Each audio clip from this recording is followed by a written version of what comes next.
শ্রীকৃষ্ণ পঞ্চপাণ্ডবকে নির্দেশ দিলেন 5 দিকে যাত্রা করবার জন্য। যুধিষ্ঠির দেখলেন একটি হাতির 2টি শুঁড়, অর্জুন দেখলেন একটি শকুনের ডানায় বেদ লেখা আছে, ভীম দেখলেন একটি গাভী তার বাছুরকে আদর করছে, নকুল দেখলেন পাহাড় থেকে গড়িয়ে পড়ছে একটি বিশাল আকারের পাথর, আর সহদেব দেখলেন একটি সুগভীর কুঁয়ো, অথচ তাতে জল নেই। কিন্তু কেন?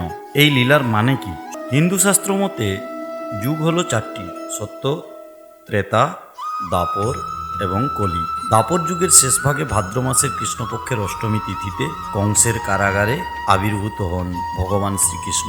মহাভারতের কুরুক্ষেত্রের যুদ্ধের শেষে এবং পাণ্ডবগণের মহাপ্রস্থানের পর শুরু হয় কলিযুগ। কুরুক্ষেত্রের যুদ্ধ যখন শেষ, তখনই একদিন পঞ্চপাণ্ডব ভগবানের কাছে কলিযুগ কেমন হবে তা জানার ইচ্ছা প্রকাশ করলেন। তারা ভগবান শ্রীকৃষ্ণকে প্রশ্ন করেছিলেন, কলিযুগের প্রকৃতি কেমন হবে, কবেই বা শুরু হবে এই কলিযুগ, এবং কার হাতেই বা অন্ত হবে এই কলিযুগের? এই প্রশ্নের উত্তরের জন্য ভগবান শ্রীকৃষ্ণ পঞ্চপাণ্ডবকে একটি বনে নিয়ে গেলেন।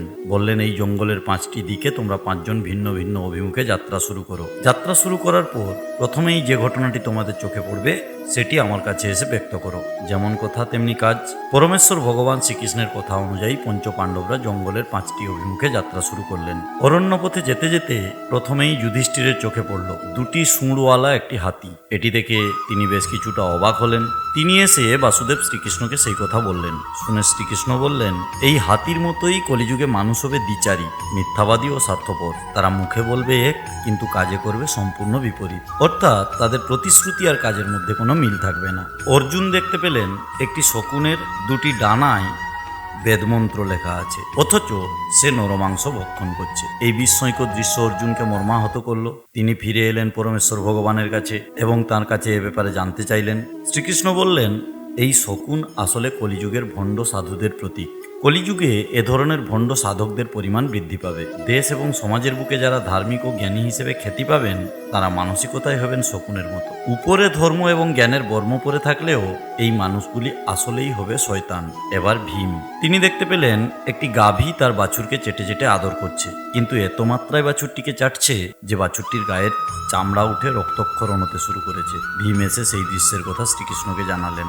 পরমেশ্বর শ্রীকৃষ্ণ বললেন, কলিযুগে বাবা মায়ের অন্ধ স্নেহ এবং অতিরিক্ত ভালোবাসাই তাদের সন্তানের ক্ষতির কারণ হয়ে উঠবে। এতে সন্তানদের নিজস্ব বিচার বুদ্ধি হারিয়ে যাবে, তারা পরনির্ভরশীল হয়ে পড়বে, ফলে আগামী দিনে তারা স্বাভাবিক ও সুস্থ জীবনযাপন করতে পারবে না। নকুল দেখতে পেলেন একটি বিশালাকার পাথরখণ্ড পাহাড় থেকে গড়িয়ে নিচে পড়ছে। কোনো বৃক্ষই তাকে আটকাতে পারছে না। সবকিছু তছনছ করতে করতে ভয়ঙ্কর গতিতে সে নিচের দিকে নেমে আসছে। অথচ কিছু দূর নামার পর একটি ছোট্ট লতার কাছে এসে পাথরটি থেমে গেল। বন্ধ হলো তার তাণ্ডব লীলা। এই ঘটনা পরমেশ্বরকে জানালে তিনি নকুলকে বললেন, কলিযুগে মানুষের পাপের পরিমাণ হবে ওই পাথরের মতো, যা তার জীবনকে তছনছ করে দেবে, ধ্বংসের দিকে নিয়ে যাবে গোটা সমাজকে। কিন্তু যদি কোনো ব্যক্তি বা মানুষ শুদ্ধ মনে শুধু আমারই শরণাপন্ন হয়, তবে আমিই তাকে সব রকমের বিপদ থেকে রক্ষা করব। অর্থাৎ সামান্য এই গুল্ম গাছের ন্যায় যদি ন্যূনতম কেউ আমার ভজনা করে, তাহলেই তার পাপ বিনষ্ট হবে। এবার সহদেব দেখলেন জঙ্গলের মাঝে বেশ কয়েকটি কুঁয়ো, কিন্তু আশ্চর্যের বিষয় হলো এর মধ্যে সব থেকে গভীর কুঁয়োটিতে জল নেই, একদম শুকনো। এই ঘটনা দেখে তিনি এসে পরমেশ্বরকে সে কথা বললেন। পরমেশ্বর শ্রীকৃষ্ণ তখন বললেন, কলিযুগে সবচাইতে অর্থশালী ও ক্ষমতাশালীরাই এই সমাজে বেশি শোষণ করবে। তারা নিজের বিনোদন ও কামতৃষ্ণা মেটাবার জন্য প্রচুর সম্পদ ব্যয় করবে। সুরা, তামাক, বিভিন্ন নেশাজাত দ্রব্যে তারা মশগুল হয়ে থাকবে। অথচ সমাজের পিছিয়ে পড়া বা দরিদ্র সমাজের জন্য থাকবে শুধুই তাচ্ছিল্য। অতএব দরিদ্রের ক্লেশ কলিতে প্রবল হবে। ধনীরা হারাবে মনুষ্যত্ববোধ, বিচার বিবেচনা করবার যথাযথ বুদ্ধি, ফলে গরিবরা অধিকতর পীড়িত হবে। বর্তমান যুগ সম্পর্কে শ্রীকৃষ্ণ যে ব্যাখ্যা করে গেছেন এবং তার প্রতিটি যুক্তির বিন্দুমাত্র পরিবর্তন হবে না। এভাবেই যে আমরা নিজেদের ধ্বংসকে নিজেরাই নিকট থেকে নিকটতম করে তুলছি, তা আজ আর বুঝতে অসুবিধা হয় না। কিন্তু এই পাপের যুগ থেকে বাঁচার উপায় কি? শ্রীকৃষ্ণ বলছেন, একমাত্র তাঁকে স্মরণের দ্বারাই মুক্তি সম্ভব, বিকল্প আর কোনো পথ নেই। হরের নাম, হরের নাম, হরের নাম কেবলম।